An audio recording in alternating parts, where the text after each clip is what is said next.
Manchester United drew 2-2 to Burnley. Now, these are your five things we learned from the game. We'll be going through what it means for Darren Fletcher, what I noticed in today's game, and ultimately looking at and analysing the game a bit more. Now, the first thing we learned is give SESKO time. I think SESKO's a player, listen, when you come to a new league, it's always going to be difficult. And I've been someone who's criticised SESKO, said he looks a bit like Hoyland, said he needs to step up. I think in the game against Burnley, he did a very, very good job. Yes, the first half was a bit shaky from him and it wasn't great, but the second half was much improved. He looked very confident on the ball, scored two brilliant goals, and he had an impact on the team. And listen, he scored only two other goals for United since then. I think it was Sunderland and Brentford, which he got his goals. But this was an opportunity for him to kind of work on that. And I think United did play to his strengths. They put a lot of crosses into the box, which again, he probably could have had a hat trick with the chances that he had. And again, I think he was very undeserved, the kind of criticism that he was getting in this game as well, particularly because the game wasn't even over and he was getting absolutely cooked by Neville and stuff. But I thought he did a very good job, and I think he had a good performance. Which again, we haven't seen enough of Sesko in this game. And again, listen, I'm sure he'd be happy with that, and I'm sure when he talks in the media, he would be happy with that. And you look at his sort of game against Burnley, two goals. He had quite a few shots on 7 shots on target, which is the most in any Premier League game this season. A few block shots. He had 13 touches in the opposition box. And I think there were moments in the game where a bit edgy. But I thought he could have done better in terms of taking on his man. He was trying to link up with Bruno and stuff as well. But I think Sesko deserves a lot of praise for that performance, in my opinion. Now, the second thing, Bruno is a key. And listen, I know in the first half we couldn't get Bruno into the game and it was a massive struggle, but you've seen with just that one moment, bam, pass in behind Sesko scores. You look at the creativity, the leadership, he's also obviously constantly communicating with the players, and obviously Fletcher did say well, as we know, he is the captain. He's someone who United rely on massively. His communication, his quality in the team is very, very good. And I think we did miss that in the last few games. Now, whether he starts the game against Brighton, I'm assuming he does. He definitely did have a good game against Burnley. And it's not only the assist. Again, first half was difficult. Second half, we got him into the game, switching him to the right hand side. We know the work rate's there. But how good is it seeing Bruno back in the team? I mean, to have a hamstring injury and be back in, what was it, 16 days, he's actually a joke. So, yeah, listen, Bruno did a very good job in that midfield. Now, the third thing I want to talk about is the midfield problems. Because listen, where Bruno played in this 10, in the 10, the more natural position, I think behind him in those two pivots there were problems with Casemiro and Ugarte.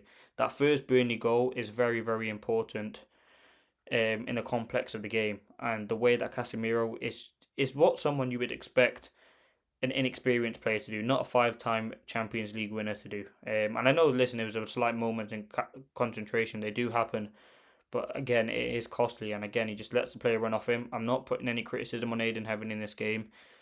Um, but yeah, it's poor from Casemiro, really. He's got to do better there. He's got to watch the runner. He's got to kind of just check his surroundings because he's static, he's standing still, and ultimately one pass in behind the midfield and it caused problems. I thought Ugarte was a bit erratic today as well. Yes, there were moments where he stopped counter attacks, but I think he did struggle. And I think Ineos, forget who the manager, whether that's interim, caretaker, Amarim still the manager. You still need a midfielder to bring into the club. We don't know who that is, who that midfielder is, but someone who can just get on the ball. And again, that midfield was getting overrun time and time. Marcus Edward, Anthony when he came on, um, as well, did a good job, got the goal. Like that midfield is a problem, and Burnley definitely exploited that. And how many teams are we going to see exploit the midfield for United? It is very frustrating. Now, that is kind of the third thing that we learned. Now, the fourth thing, United should have won the game. 30 shots United had. I think it was 10 shots on target. Like, we should have easily won the game, and there were countless chances for United to win. I don't know how that Martinez foul was given. I think it's very poor from Carl Walker on his behalf. I mean, how many times have you seen that from a player before? Cheap. We've seen it from Carl Walker before. I mean, it's very, very poor. But listen, Sesko had a few chances which he could have scored. Bruno had a few chances. again, should have scored. Cunha, great clearance off the line. Dorgu had one, great clearance off the line. Trying to think of other there were definitely Lacey could have scored two. Now, there were so many chances in that game for United to win, and again, that's a positive though. The fact that we're creating a lot of chances, the players look a lot more fluid in this system, which again is beneficial to United. But ultimately, the job wasn't done today, and I think that's something that would be frustrated for for Darren Fletcher. But yeah, listen, I think the chances that we created was very, very good in a game like this. Again, in another day, you definitely do win this game, but we needed to be more clinical, and I think that was the downside of the game.